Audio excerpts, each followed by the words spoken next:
Es conmovedor este encuentro, es conmovedor por muchas razones.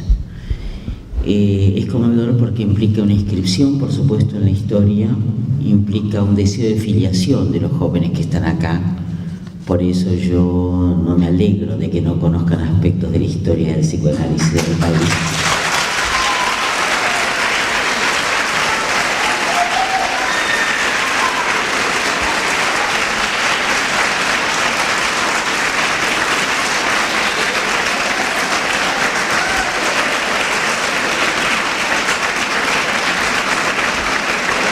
Y creo que hay una profunda vocación de un encuentro, y quiero decir que una generación no se caracteriza por la edad de sus miembros, sino por la contigüidad de sus protestas. Y en ese sentido yo me siento parte de la generación de los jóvenes que están acá, y no me siento parte de la generación de los envejecidos precozmente.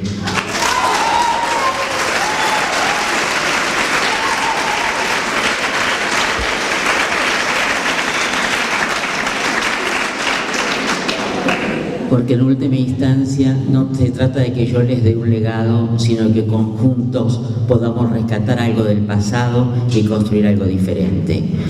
El panel anterior estuvo muy centrado en la memoria y a mí me conmovió mucho. Yo quiero dedicar además estas palabras que voy a decir a Marta María Roberti, mi amiga de siempre, por quien conocí Rosario profundamente y empecé a amar a esta ciudad que no es la herencia de la Argentina oligárquica, sino de la Argentina inmigrante y trabajadora, agrícola e industrial, que se refleja en todas sus construcciones y en los modos políticos con los cuales va asumiéndose.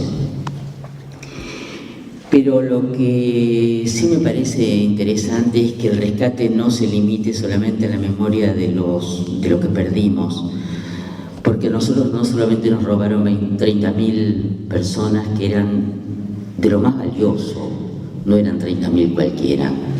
Si nuestra generación no fue la más lúcida de la historia, sí podemos decir que fue la más generosa de la historia argentina.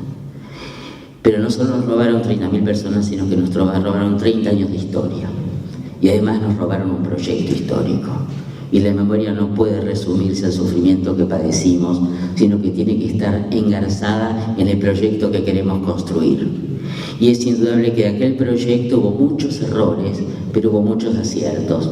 Y además era un proyecto que tendía a ampliar las bases de un país igualitario que fue el país de los 60. Y tal vez el error mayor de nuestra generación fue no haber podido defender ese país pensando que había que reemplazarlo por otro. Y con Ana María Fernández nos reíamos y decíamos, pensar que en una época estábamos contra los aparatos ideológicos del Estado, ¿cómo los añoramos? Y ahora cuando Liliana decía de las instituciones, pensaba desmanicomialización ni madre, como dicen los mexicanos. Lo único que nos falta es que el Estado se siga retirando de todas sus obligaciones. Bueno, entonces voy a ir, creo que va a ser un lamento que nos va a quedar poco tiempo para el debate, pero hay muchas cosas para discutir en este panel, con posiciones distintas, con compromisos distintos. Yo lo primero que quiero plantear es precisamente que el gran problema del psicoanálisis no son las resistencias al psicoanálisis hoy, sino lo que Derrida ha dicho, la resistencia autoinmune del psicoanálisis a colocarse en la historia. Me parece que nuestra pregunta actual es ¿qué queremos para enfrentar los modos de sufrimiento actual? Que es la pregunta que trae Liliana también. Un psicoanalista donde esté es psicoanalista y piensa entonces en términos de las subjetividades en riesgo. Por eso en las polémicas de 2000 nos negamos a aceptar la biopolítica que reducía a los carenciados simplemente a su sostenimiento material, porque pensábamos que precisamente lo humano es del orden de lo simbólico, lo humano es del orden del plus, lo humano es del orden de lo que no queda reducido a la autoconservación. Por eso el asistencialismo es perverso, como decía Liliana de alguna manera. En ese sentido también, Bettina empezó diciendo que la realidad puede ser pensada y transformada por nuestras praxis. Este es el otro rasgo de lo humano. Los seres humanos no solo manejamos herramientas, nosotros creamos realidades. Cuando alguien me pregunta en qué año vivió Sherlock Holmes, a mí me parece maravilloso, porque Sherlock Holmes no es más un personaje de Conan Doyle, sino alguien que se supone que existió en algún momento de la historia. Así como algunos chicos piensan que Che Guevara es un personaje de historieta. ¿Por qué? Por el carácter místico que tiene, por la fuerza, porque lo comparan con Batman o con otros personajes de esa historia. Creo que precisamente lo más extraordinario de lo nuestro es que seguimos trabajando en los residuos de la subjetividad. Y hemos hablado mucho del problema de la exclusión y lo que significa, y yo coincido totalmente con algunas cosas que se han planteado, la diferencia entre marginalidad y pobreza, por ejemplo. Es mentira que la pobreza engendre el tipo de violencia anárquica que padecemos. Lo que engendra ese tipo de violencia anárquica es la depositación de años de impunidad ligado a la ausencia de las promesas, la ausencia de la realización de las promesas incumplidas. La pobreza consuetudinaria no genera esto. Cuando yo me entero que en hoteles para inmigrantes, países cercanos, que son realmente seres carenciados y que vienen de su desarrollo más profundo, habitan conjuntamente mujeres que son jefas de hogar y que han hecho el secundario alguna vez en su vida, me conmueve el nivel de regresión de nuestro país, el nivel de deterioro. Y cuando pienso que hay un sector muy importante del país que quisiera que se esconda la basura bajo la alfombra, y que entonces cada vez que la gente pobre sale a la calle se indignan, como se indignaban los polacos cuando los judíos de los guetos salían a la calle, porque no quieren ver aquello que ha quedado despedazado. Creo que en nuestro país falta recomponer el concepto de semejante y los universales que lo constituyen. Pero en ese sentido, cuando decía que el psicoanálisis tiene sus propias resistencias, yo me preguntaba ¿cuáles son los obstáculos que tenemos todavía? Vale decir, ¿qué tipo de teoría, con qué tipo de teoría contamos para enfrentar los nuevos fenómenos? Y sí hay nuevos fenómenos. Acá hay una diferencia, y yo coincido en esto con Carlos Curi. No se trata de hablar de nuevas patologías, pero sí de tener en cuenta las nuevas formas que tienen los destinos del deseo. Quiero decir con esto, el problema es no abdicar de los elementos que determinan la patología. Hablar de trastornos de la alimentación es entonces, como en la época de Freud, frente a los problemas de las histerias, hablar de trastornos de la marcha. No sé si se dan cuenta de que lo que se trata es no de una nueva patología, sino de una nueva clasificación que lo que hace es desterrar el carácter libidinal del síntoma. Con lo cual el problema no está en si hay nuevas patologías, y por supuesto que las hay. ¿Por qué? Porque en última instancia la patología es el efecto de una relación entre el inconsciente y las posibilidades que le da cada época histórica a la resolución de las tensiones del deseo. Y en ese sentido es evidente que si no hay nuevas patologías hay generalizaciones de formas que antes no existían. Por ejemplo, hay un incremento enorme del comercio sexual con niños, de la paidofilia. Esto es clarísimo. Y yo coincido con Juan Carlos en preguntarse por qué, quiénes son los clientes de las prostitutas, como sí quiénes son los clientes de los travestis, porque se trata de algo que tiene que ver con el ejercicio del poder y no solamente con la cuestión del goce.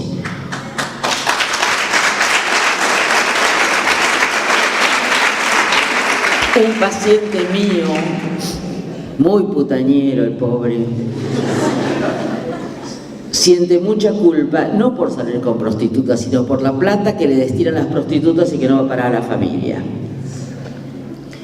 Y una de las cosas que vimos era qué era lo que le atraía de la relación con las prostitutas, qué es lo que le atrae a muchos hombres de la relación con los travestis, que tenía que ver con el ejercicio de un poder, donde él se sentía profundamente como un amo del otro.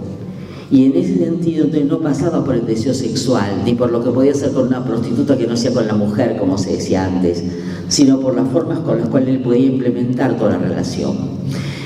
¿A dónde voy con este ejemplo?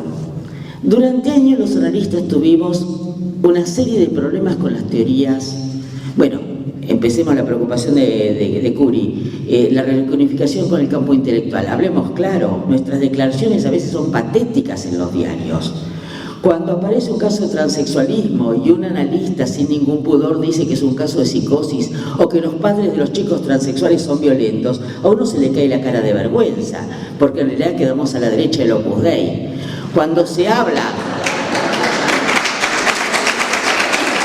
de que en este país se ha caído el nombre del padre, la gente común lo que entiende es que se pide una vuelta al autoritarismo. Entonces, dejémonos de macanas. Nosotros hemos roto el diálogo, pero lo más grave no es eso, es que no somos considerados interlocutores del campo intelectual. Por eso mis colegas dicen burradas que nadie responde, porque ni siquiera se toman el trabajo de responderlas. Y esto es lo más grave. Cuando uno no es tomado por interlocutor, muestra los límites de su propia eficacia simbólica en el mundo. Vale decir que hemos sido descalificados como interlocutores hasta para la respuesta contestataria. No siempre, pero en la mayoría de los casos. Entonces uno ve todas esas cosas que dicen nuestros colegas sobre el aborto, sobre el instinto materno, sobre la homosexualidad. No se puede creer las cosas que dicen de la homosexualidad y uno se queda realmente un poco avergonzado de pertenecer al estamento. Y le pasa entonces como los judíos que tienen que mostrar que son generosos, limpios, que no son mercachifles, porque en realidad si no puede ser confundido con todo el prejuicio.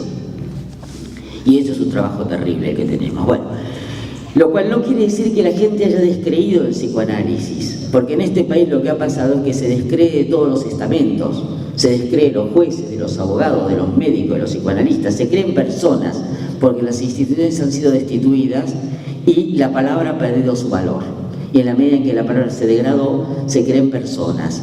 Uno, por ejemplo, puede pensar que la Suprema Corte es una porquería, pero creen Zaffaroni y Argibay, por ejemplo. Formas con las cuales uno se relaciona en este momento en el país. Pero lo que yo quiero ir es a lo siguiente. En primer lugar, yo no coincido con la idea de que subjetividad y época son antagónicos. Más, quiero decir lo siguiente. Yo he redefinido la cuestión de la subjetividad respecto al psiquismo. Quiero decir con esto que la subjetividad implica modos históricos de constitución y que nuestra preocupación es saber cuáles son los paradigmas que se siguen sosteniendo más de estas formas circunstanciales de la subjetividad. Vale decir, hacer con la obra freudiana, que ya lleva más de 100 años, con lo cual está inevitablemente impregnada de la subjetividad de su época, un corte entre los paradigmas permanentes que siguen siendo fecundos y aquellos que ya no tienen valor. Lo mismo diría yo con la obra de Lacan, que corresponde a una época donde la familia patriarcal de Occidente estaba en auge todavía y se conservaba. De manera que me parece que esto es todo un tema en debate. Voy a dar un ejemplo.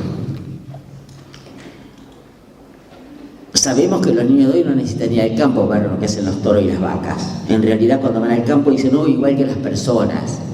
Lo que se preguntan es por qué es por atrás y no de otro modo. Bueno, sabemos también que hay una puerilidad en la teoría psicoanalítica de decir que la angustia de los niños frente a la escena primaria es la posibilidad de engendramiento de hermanos. Esa es la teoría infantil del analista, que piensa que sus propios padres solo lo hicieron para engendrarlo. Si ustedes le dicen a un niño de hoy que los padres se engendran hermanitos, le contestan cosas como, no, mi mamá toma pastillas, no, soy adoptiva, en fin, todas las cosas que sabemos y uno queda como un idiota. Pero acá hay sí algo que es interesante, que es la exclusión del niño respecto al intercambio de placer de los adultos.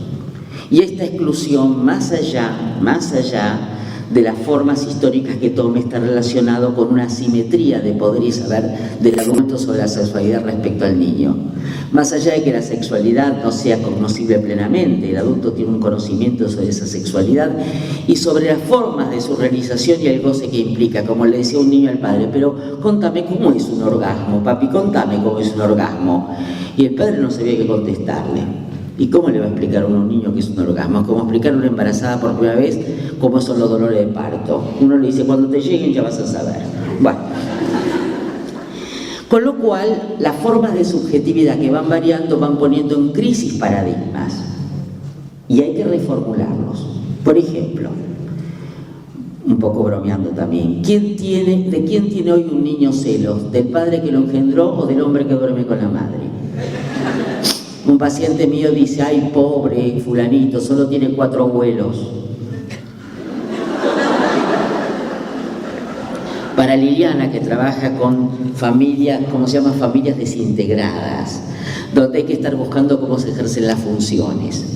Eso nos lleva a revisar el cuento del Edipo en los términos clásicos, porque si no seguimos buscando a la mamá y al papá, y lo más patético es buscar a la mamá y el papá en una pareja homosexual. Esto es impresionante. ¿Quién hace de mamá y quién hace de papá? Ah, el más masculino, el más... No se dan cuenta qué cantidad de pavadas. Bueno, sobre todo porque ya hay 30 años de experiencia de hijos ya grandes, adultos, de parejas monoparentales, homoparentales, y todo demuestra que los serial killers no son necesariamente los hijos de las parejas, de las familias homoparentales o monoparentales. En este momento los más grandes homicidios de adolescentes han sido producidos por chicos de clase alta con familias bien integradas.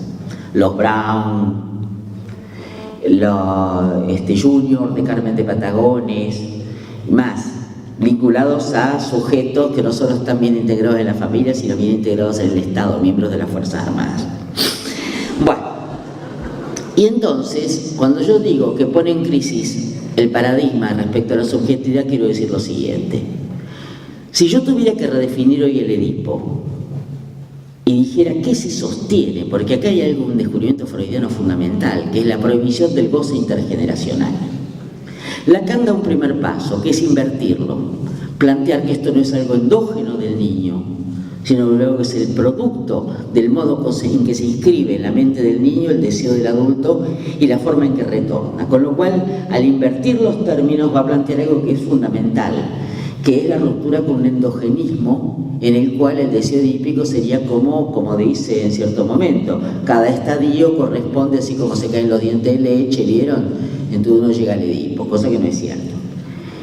Entonces lo que sí se sostiene es la prohibición del goce intergeneracional.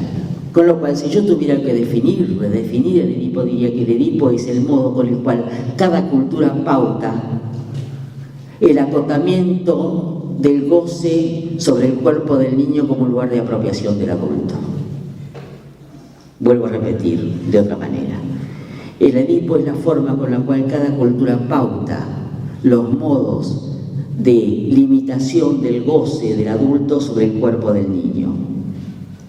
Esto abre el problema de la paidofilia y no solamente en el interior de la familia. Esto abre el problema del abuso que Bettina ha trabajado tanto. Hubiera sido imposible para Bettina trabajar el tema del abuso con las teorías psicoanalíticas de los 50.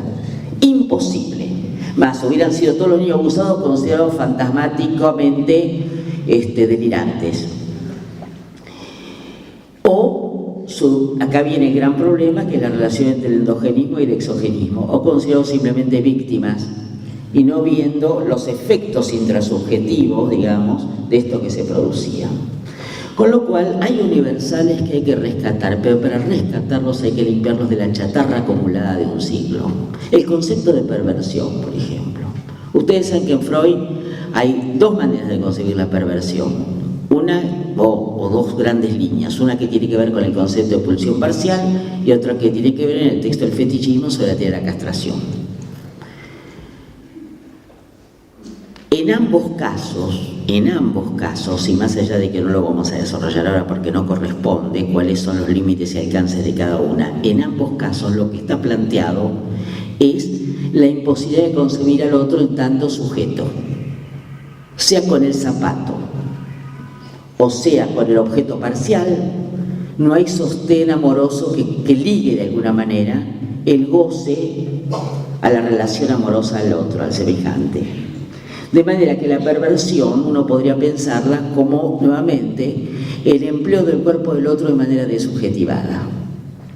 Una cultura en la cual el otro se ha convertido en medio para un fin, obstáculo para un fin, propicia permanentemente las formas de desubjetivación que llevan al anonimato en las relaciones sexuales.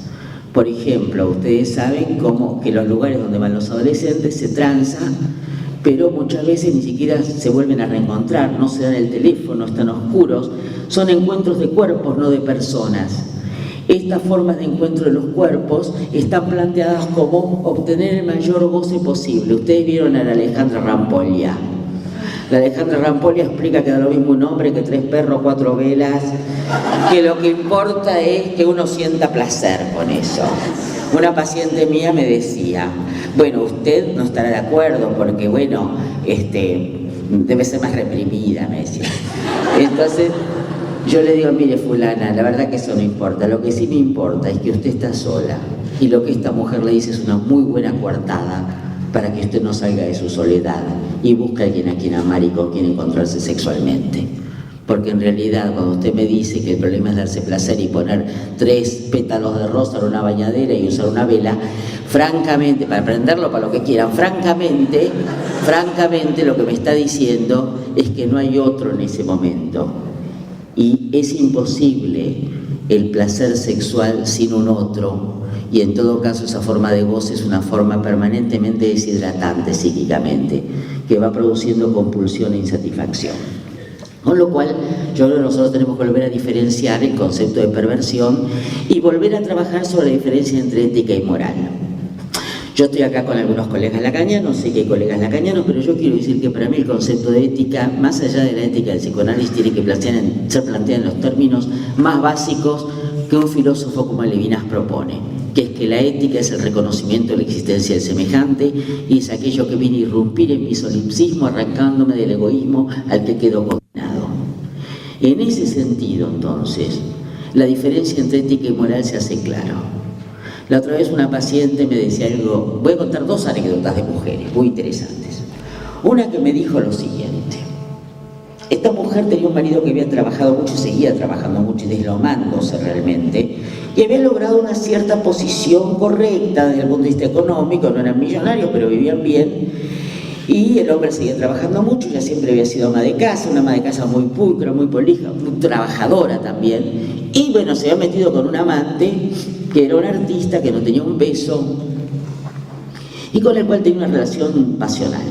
Y un día me dijo, mire, si yo voy a terminar con fulano. Le digo, ¿por qué? Me dice, porque mi cuerpo es mío y yo hago con él lo que quiero, pero como él está en mala situación tendría que ayudarlo económicamente y yo no puedo darle el dinero que mi marido se mató para conseguir. Yo no sé si dan cuenta de lo que estoy diciendo. Ella estaba hablando de los límites de sus lealtades frente a su derecho sobre su propio cuerpo. Estaba planteando el respeto al otro en el marco de esto. Un analista moralista hubiera puesto en el centro la infidelidad. El tema de los sistemas de lealtades es central, inclusive en las nuevas organizaciones de chicos que están solos. El otro ejemplo es el de una paciente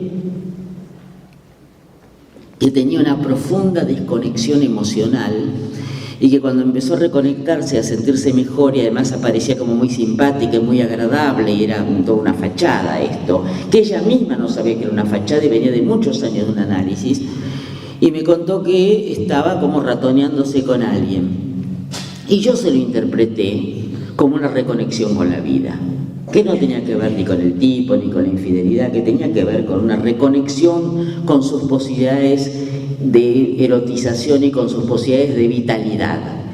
Y ella me dijo que su analista anterior lo hubiera dicho, me dijo, qué distinto a lo que usted me dice, porque él me hubiera preguntado qué pienso yo de la infidelidad. Y acá viene lo que Laplan llama la santidad del analista. El problema no está en la moral, está en la ética. El problema está en entender si lo que un sujeto hace daña a otros o no lo daña, o qué significa.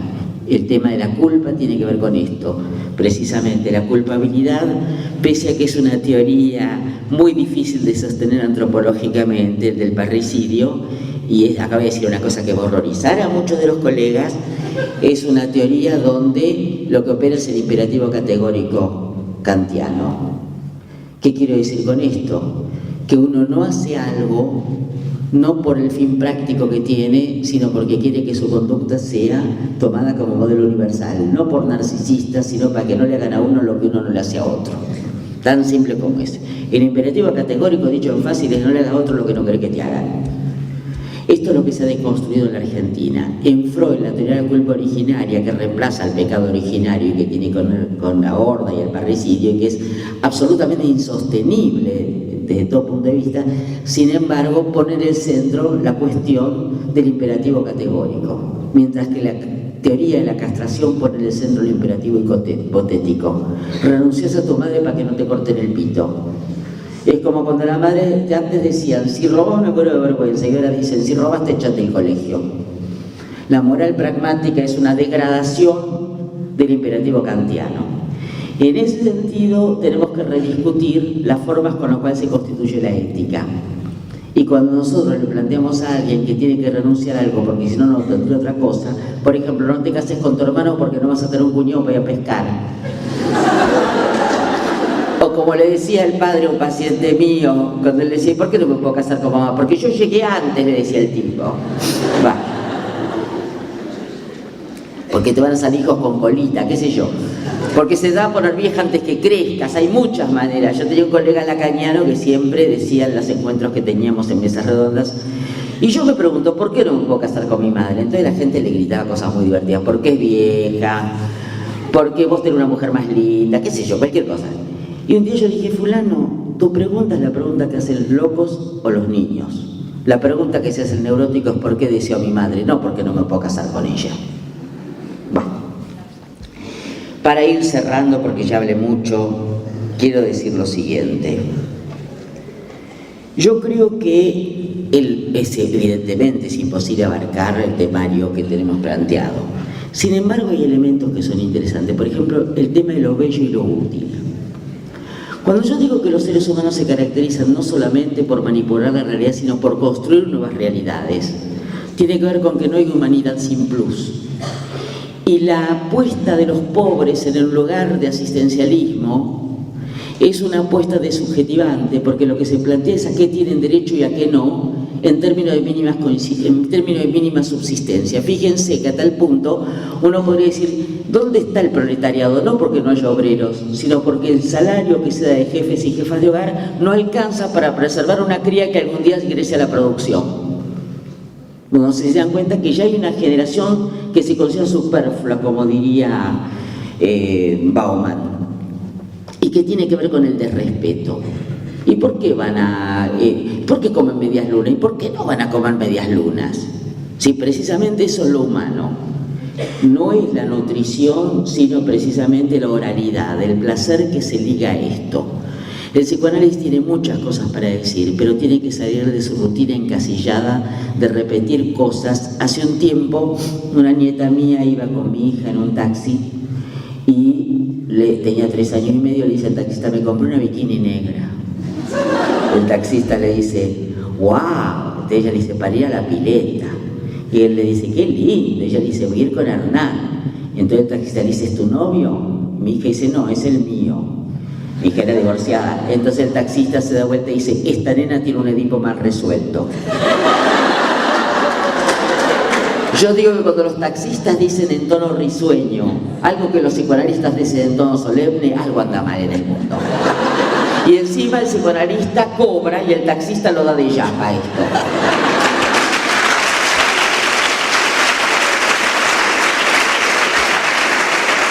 Y una última cuestión entonces que le quiero plantear a Carlos Curi respecto a si el psicoanálisis es resistencia a la época. El problema es desde dónde. Si se resiste a la actualidad desde el pasado, se resiste porque espera un futuro diferente. El problema es qué resiste en el psicoanálisis y a qué resiste. Una cosa es resistirse al olvido, una cosa es la conservación de la memoria, una cosa es ayudar al entramado simbólico. La otra vez vino un cineasta justamente australiano y me preguntaba, estaba filmando sobre Villafroy, y me hizo una entrevista y me dice, bueno, ¿por qué en la Argentina hay tanto psicoanálisis? Y yo de repente me di cuenta de algo que nunca me he dado cuenta, que tiene que ver con la inmigración, pero tiene que ver con algo más. Le dije, mire, la Argentina es un país que permanentemente lucha por recuperarse de sus traumatismos y por sanar sus heridas simbólicas. Y lo hace apelando a todo lo que tiene, al cine, al teatro, a la literatura. En el 2001 se pegaban poemas en las plazas y también al psicoanálisis. Con lo cual no es que seamos un bicho raro, somos un bicho muy castigado. Y el psicoanálisis ha sido también una forma paliativa de resolución simbólica de los sufrimientos que padecemos. Entonces, para terminar, quiero decir que el psicoanálisis debe resistirse a lo perverso y destructivo de la época, pero tiene que rescatar lo mejor del pasado para ir hacia el futuro. Y como toda herencia de un psicoanálisis que ingresa el 2000, tenemos que preguntarnos qué vamos a conservar de la herencia que recibimos y qué vamos a dejar de lado, porque ustedes saben que la fetichización de la herencia es lo peor que puede pasar si uno quiere instrumentar una herencia. La forma en que se junta durante un tiempo la ropa vieja con los objetos valiosos, los cuadros con las láminas deterioradas, los zapatos que ya no sirven con los tapados bellos, todo eso que forma parte de una herencia puede ser una gran porquería y un desperdicio si uno no puede separar lo útil de lo que ya no lo es, lo verdadero de lo que ya no lo es, y además instrumentarla para saber cómo vamos a participar nosotros en el alivio del sufrimiento de una época.